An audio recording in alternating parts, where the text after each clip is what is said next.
ชมตลาดนะคะบักขามช่วยๆทุกกับเป็นนั่งสี่ล่ะดีทั่วปีอร่อยบักฮุ่งใหญ่เด้อพี่น้องสุกเรียบร้อยหน่วยหน่อยหน่วยเฮิมก็มีบัดทุกอย่างเลยป้า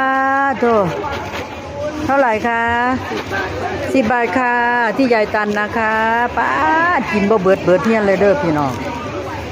เอาคือขายดีแท้มีอันเดียวนี่บ่ป้าขายดีขายเก่งอัน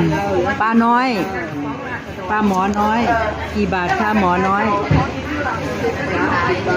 โอ้มีกุ้งด้วยแม่ค้าน้อย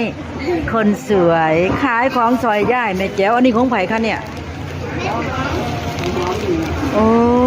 เก่งพาชมตลาดต่อนะคะมีถูกอย่างถูกแนวเด้อค่ะเด้อแม่สีคนสวยพร้อมขายแล้วมาซื้อมาหาได้เด้อจ้าป้าโทรมาเห็ดงามกระดอกกระเดียแต่พี่น้องเอ้ยสวยงามมาเด้อจ้าเอาพร้อมกินเลยจ้ะนี่พร้อมกินเลยนี่ป้าหอมมือหวยพี่น้องพร้อมกินมาสั่งเฮ็ดให้ดีคักแท้มาเด้อแม่ดำคนสวยอยู่มุมอ่าวไทยนี่นะมีทุกอย่างทุกแนวเลยจ้ามาได้เลยตลาดสดเทศบาลธงนะคะ